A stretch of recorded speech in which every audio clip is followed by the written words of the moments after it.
Pretoria for you, because that case, of course, of alleged criminal kingpin Vusimuzi Cat Matlala has been told that Parliament's ad hoc committee, or rather Parliament's ad hoc committee has been told that he first interacted with self-proclaimed crime intelligence agent Brown Mokgotsi during a raid at a Waterkloof property in December. So many aspects of this to be unraveled and unpacked.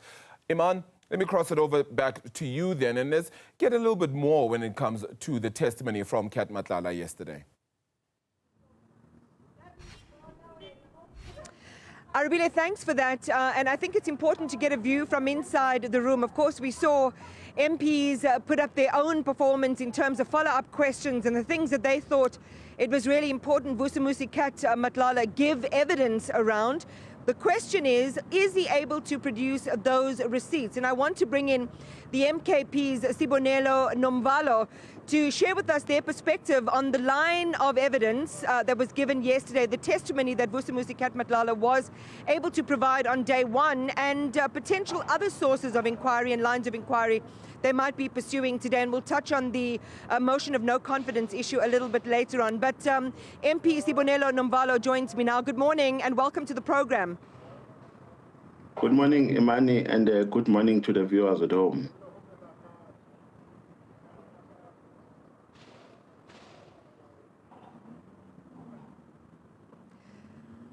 All right, I don't seem to have Mr. Nomvalo in my ear yet, so I'm not sure if he is. Yeah, I can hear you, Imani. I said good morning and good morning to the viewers at home. Okay. Okay, finally your signals reached my ears, Sibonelo. Thank you very much again for being available to us. So we saw the testimony yesterday, and some of the standouts were, of course, the allegations or the story that he told around his association with Lieutenant General Nhlanhla Mkhwanazi, the reasons for that. The other standout piece was around the money that he claims that he gave former Police Minister Becky Cele.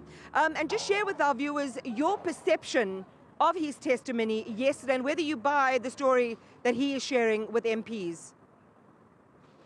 Yeah, let me start by congratulating the only credible voice of the left, the MK party, for winning a ward in a by-election in Mandeni, in KZN. To respond to your question, the MK party has always been relying on a principle of odi alteram, the principle which says we must listen to both sides of a story before you arrive to a certain conclusion. We've been treating all witnesses who come before the committee relying on that principle. We must not be prematurely excited. We must not rely on one version for us to arrive to a certain determination. When Becky Cele appeared in our committee, the MK party is the only party which was robust, inquisitive, and energetic, and objective and impartial towards his testimony. And we received a lot of criticism from public. People were saying we're emotional and so on and so forth. But there is nothing that we did to Becky Cele that we did not do to other witnesses who appeared before the committee. We're always robust because we believe that we can't treat evidence at a face value. We need to drill it down. We need to drill it down. We need to go deeper. Now, with regards to what Cat Matlala has said, remember, this is a fact-finding mission. Witnesses are coming with their different perspectives and different evidences. So Cat Matlala is not different from other witnesses who have come with other issues against other people who are involved or who are allegedly involved in these allegations that were put by General Nhlanhla Mkhwanazi on the 6th of July. Now, what is left for the committee to do is to take these allegations further by testing them if really they are true or not. Because what Cat Matlala said is different from what General Becky Cele said on various aspects. Remember, Becky Cele said that he met Cat Matlala because he wanted to get information, and Cat Matlala said to him, Senzo Mchunu is asking for a financial assistance that will fund his presidential campaign for the ANC upcoming national conference. Now, Cat Matlala is coming with a completely different version. Now, if you are a credible person in this inquiry, you can't be excited because you have just been told something that, or you have been given information that has not been at your disposal. What you must do, you must test that information. That is why, as the MK Party, one of the things that we complain about in this committee is that it is underfunded.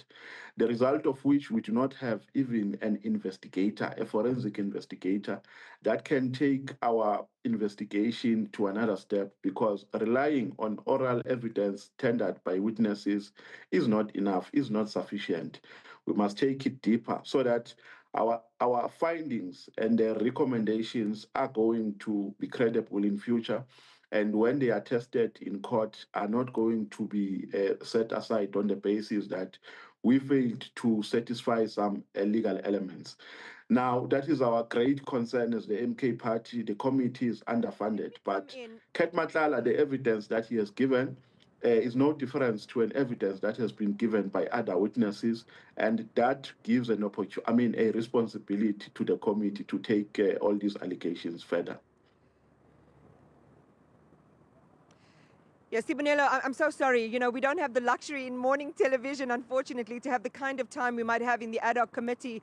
So I appreciate the response. But we only have a few minutes left. And I wanted to ask you, I think it's really important what you're saying. And it's important for South Africans as well, that everyone, whether it is at the Madlanga Commission or here, provide the evidence. Now, given that he said this was all cash money, these were cash payments, it didn't sound as if he was saying there were any witnesses around. What is the next step in, as you say, testing this evidence for you as the committee?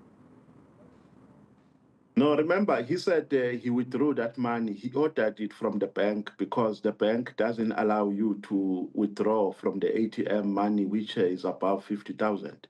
Now, when he says he ordered it from the bank, he must provide us with proof reflecting such.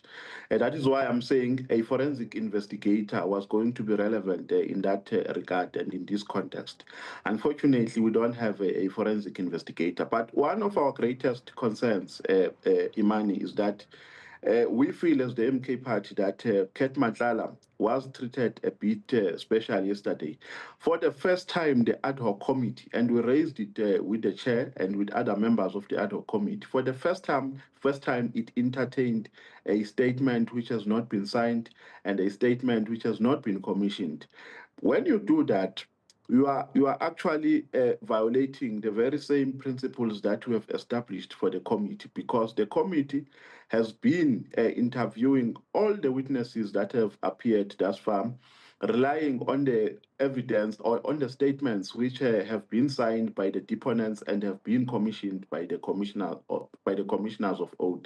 Now, in this case, we dealt with Matlala under a different circumstance.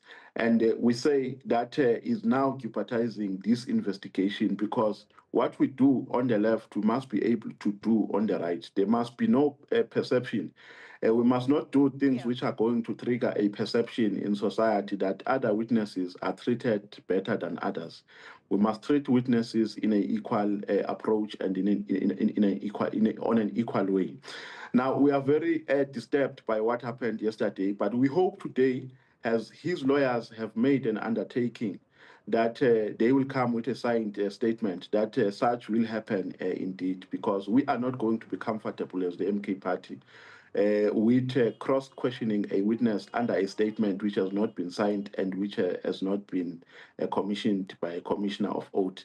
Other members said yesterday we must rely on oral evidence because if the statement has not been signed, then that means Matlala will rely on oral evidence because he has taken oath before he tendered his evidence in the ad hoc committee.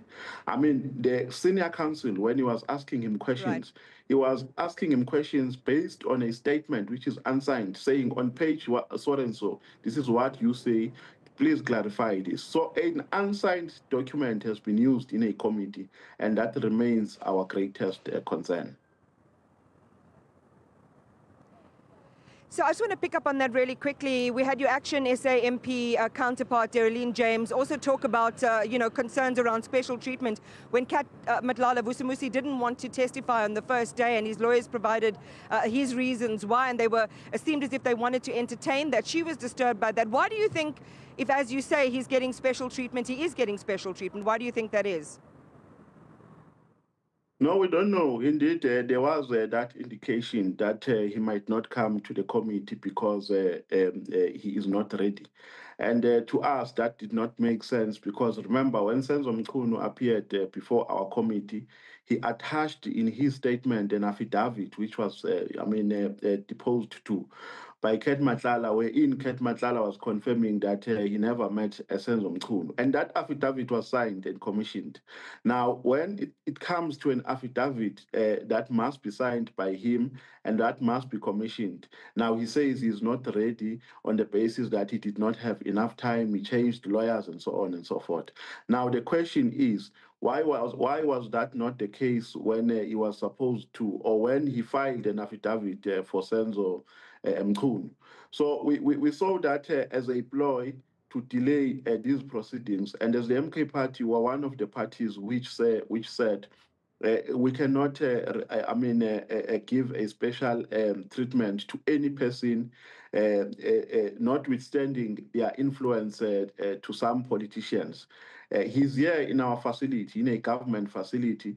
If he refuses to come, then correctional service must grab him and bring him before the committee.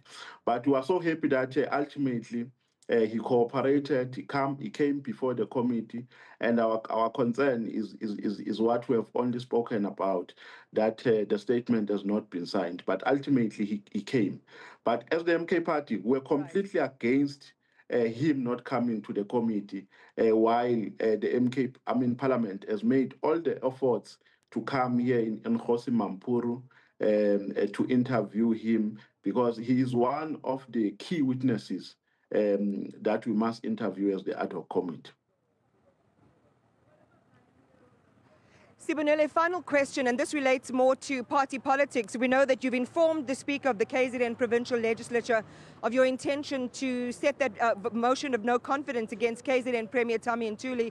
Do you have the numbers? Do you have the support? Are you going in confidence? What has been the conversations you might have been having with some of your other opposition party counterparts to get the numbers you need to unseat him? No, that's an issue that is dealt with by the leadership. There is a leadership that is handling that issue at a leadership level. But on principle, the motion was put as a matter of principle, as far as I know. That firstly, on the basis that firstly, the MK party is the largest party in KZN. The people of KZN voted for the MK party because they have confidence in it. But secondly, the government in KZN is poorly performing. They don't know what they should do. That premier is just a clown who doesn't have what it takes. So the MK party, because is a caring party and is the only credible voice of the left, is the only alternative party to which people must rely in South Africa, has put this motion to save the people of KwaZulu-Natal. They have put this motion to ensure that the voice of the people of KwaZulu-Natal is taken seriously. Because what happened when these parties met against the MK party is that they undermined the voice of the majority of the people of KwaZulu-Natal. They imposed themselves. The people of KwaZulu-Natal never voted for the IFP. They rejected the ANC. They rejected all the parties therein. But they used the numbers to suppress the voice of the majority. So the motion has been put as a matter of principle, and we are hoping that all the MPLs therein are going to appeal to their conscience and do the right thing for the people of KwaZulu-Natal. And I can promise you that once the MK party takes over in KZN, we will see a credible government, because for now we have not been having government in KZN. For the past 12 months, we've been having a clown running around, not knowing what to do, called Tami Ntuli.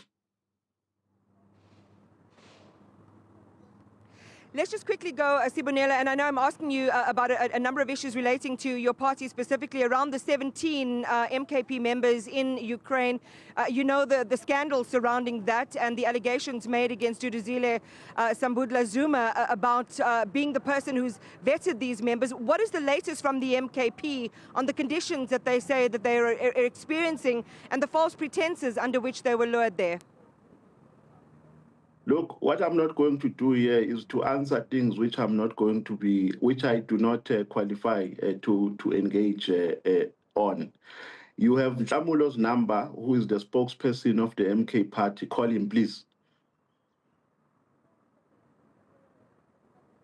All right. So nothing to add then, Sibonelo, on that, nor on whether you've been able to get a few backers for your vote of no confidence in Tommy and Thuli this morning. We'll leave it there. Thank you for your time, and we'll continue to watch these proceedings.